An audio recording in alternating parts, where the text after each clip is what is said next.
This program is rated PG. It contains themes and scenes which may not be suitable for very young audiences. Parental guidance is advised. Be advised that the views and opinions of the hosts and guests do not reflect those of the station.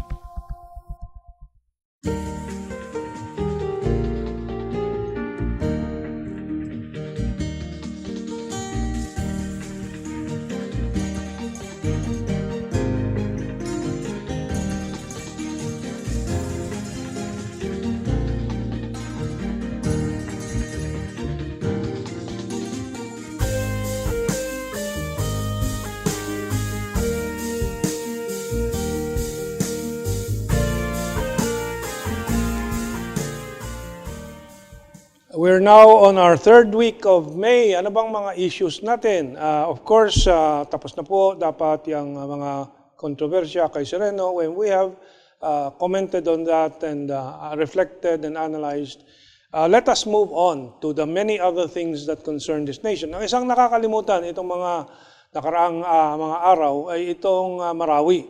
Ito ay kararaan lang po ng unang anibersaryo nitong pagsalakay po ng mga maute o mga Philippine ISIS, ang sabi ng iba, dyan sa Marawi, at yung pagwasak po doon sa gera ng Marawi. At itong mga nakaraang buwan, panahon na para sa pagpaplano ng pag-aayos, pagtatayo ulit ng mga tahanan, mga tirahan ng mga tao. It is a period of recollection of the start of the Marawi siege last year. It has been a year already, and this is now the time to rebuild Marawi. And unfortunately, as we try to create the positive atmosphere for the reconstruction of Marawi, habang si Presidente Duterte at yung mga tumutulong sa kanya ay pilit na mapaganda ang environment, o yung kapaligiran at yung atmosphere, yung klima para sa magandang pasimula sa pagtatayo ulit ng Marawi, ay napakarami pong mga, siguro halo ng mga masasamang elemento, halo na rin yung mga inggit kay Duterte, halo na yung ibang mga bansa na inggit din sa ibang mga bansa, imbis na positibong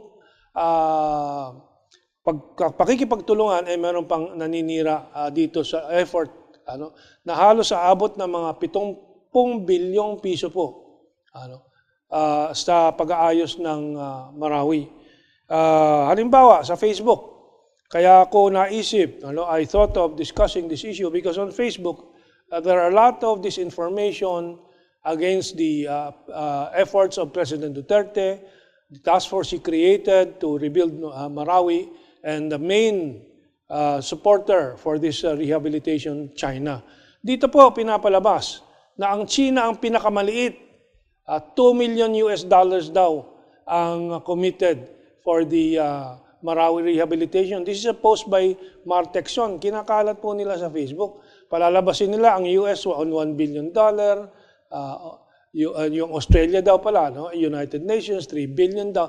Wala pong katotohanan po ito. Kaya po ako ay nainis, nagalit at aking pinag-aralan at ang susunod na headline galing sa Inquirer pa na anti-Duterte at anti-China Inquirer, and siyempre kailangan mag-ulat sila ng katotohanan. At ito po noong 2017 pa po, this was a report in 2017, yung committed loans already from China and grants, yung mga hindi pa utang kundi bigay para sa infrastructure, para sa rehabilitation ng Marawi, ay umaabot na ng $7.34 billion. Nung aking pinost naman ito, tumahimik na po itong mga tulad nitong kakilala nating Mark Texon at yung mga ibang walang magawa kundi mag-post ng mga paninira kay President Duterte at sa China. And so, ang totoo, ang main force doon sa reconstruction ng Marawi is the Philippine government and China po. Yung mga construction ng housing, it will be coming from a consortium of Filipino and Chinese contractors with funds from China. Unfortunately, again, makikita natin yung mga Western sources na tuloy-tuloy ang paninira. Sabi dito, Philippines, residents of war-torn Marawi reject rehabilitation plan by Chinese-led consortium for lack of locals' consent. Yung Task Force Marawi po, ay patuloy sa konsultasyon, and we already interviewed our Muslim friend who is involved in this rehabilitation, Ali Mindalano, dito sa diskusyon natin some weeks back. And we will bring him back again, para makapag-ulat po sa ating lahat kung anong totoong nangyayari doon at wala pong mga ganyang sinasabi na nire-reject. Merong mga ilang elemento, as usual in Philippine society, may mga taga-kaliwa, may mga Muslim ding mga nasa kaliwa.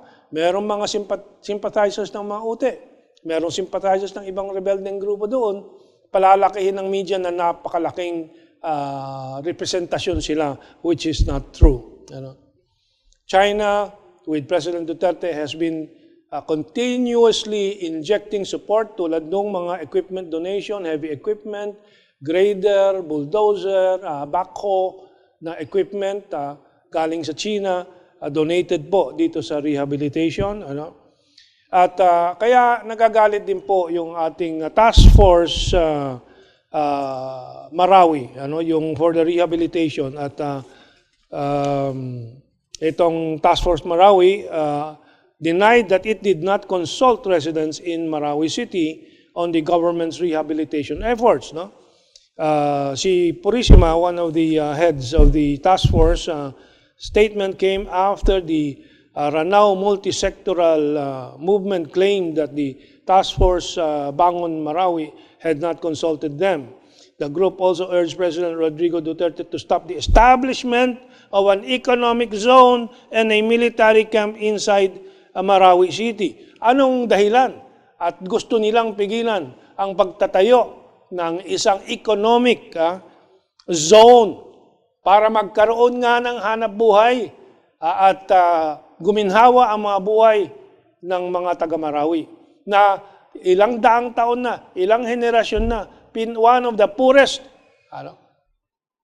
in the Philippines, kahit na ilang bilyon na ang sinusubo, binabudget ng national government for the past 20 years dyan sa mga Muslim areas.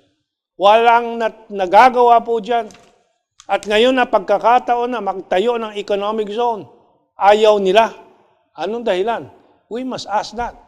And bakit nga itong mga Inquirer, Philippine Star, ABS-CBN, ANC, binibigyan ng ganyang kalaking importansya itong mga ito? Masama ang intensyon nitong mga elementong ito. At ayaw nila ng isang military camp in Marawi. Bakit? We must ask that question. Why don't they want a military camp? We have seen the disaster that has visited the people of Marawi because they have been allowed to be free of the force of law. Yung ating guest na madalas, si Mayor John Simon, na malapit po dito sa mga activities sa Mindanao, sinasabi, yung mga pondong napupunta dyan, kaya hindi natin nakikita ang mga resulta. Takot ang mga commission on audit people to audit those who are given those funds. Ayun naman ang winawaldas ng mga leader ng mga Muslim dito sa mga areas na to. Anyway, government continues to consult the residents of Marawi City on the rehabilitation, and the leaders are working very closely with government and the task force. And in fact, government has included cultural mapping in the Marawi rehabilitation, as our next headline shows. Include cultural mapping in the Marawi rehab. However, there is an angle. Meron pong anggulo na ipapaalala po natin sa ating mga tagapanood dito sa GNN show natin, na siguro yung mga tulad ko na may edad na nakita po ito ilang dekadang nakaraan. I'm already in my senior years, and I've had at least almost 50 years of observing the events in this country. Marami tayong nakikita, mga aktivista na bata, ngaw-ngaw ng ngaw-ngaw, ingay ng ingay. Wala po silang alam, wala po silang naalala. Pero ito, tungkol sa Mindanao at mga Muslim rebels, importanteng sariwain ko. Number one, mabuting lumabas po itong mapa ng mga American forces in Mindanao. Kita po nyo, yung mga parang maliliit na blue na mga tao dyan, or these are figures ng military figures. Yun ang mga presence ng US military po sa Mindanao. Napakarami po nila. Bakit nga hindi nila natitiktikan yung mga maute and so on? The US has been pouring billions of pesos. Finally, let us go to this item that happened, I think, in the 80s. Ako, personal, isa sa ilan lang na patuloy na binubulgar po ito. Nagkaroon ng mga pagsasabog doon sa Davao noon, sa Wharf at iba-ibang mga lugar. Noong may nasabugan po doon sa isang hotel, ang tawag ay Evergreen Hotel. At nung kanilang pinasukan yung hotel, Amerikano nag-a-assemble ng mga bomba. Yung pala ang nagbibigay ng mga bomba sa mga Muslim rebels na nagpapasabog kung saan-saan. Ang sabi dito sa Mindanao Examiner and Cebu Examiner. At si Mayor Duterte ang mayor noon, kaya galit na galit itong si Mayor Duterte sa mga Amerikano dahil din dito sa insidenteng ito. The American national who was wounded in an accidental explosion while assembling improvised bombs at Evergreen Hotel in May 2002, this is 2002, Michael Mering po ang buong pangalan niya, who had links with the Muslim rebel groups in Mindanao, and he was rescued by US agents from the Davao Medical Mission Hospital and smuggled out of the country in a private plane. Pinaligiran yung ospital ng FBI and US Embassy officials, hindi pinapasok si Mayor Duterte, hindi pinapasok mga polis. And that goes on today. Kaya po yung tiyempo ng atake ng Maute sa Marawi, anong tiyempo po? Remember, President Duterte was on a visit to Moscow. At nangyari nga yung atake sa Marawi, napilitang umuwi ng maaga si Mayor Duterte. Itong mga Amerikano, dapat pagsuspetsyan sa mga nangyayari dyan sa Mindanao. And we can have another session to review what we have presented before, that the Americans are behind the ISIS, yung Islamic State doon sa Middle East, at napilit ngayon pumupunta sa Southeast Asia dahil doon po sila ay nasugpo na ng mga Syrians, Iranians, ng mga Russians, at Iraqis, at naghahanap ng bagong lugar na pwedeng mag-operate. Kabobomba lang po nung nakaraang linggo, in the last week, the ISIS took action again in Indonesia and bombed 3 Christian churches.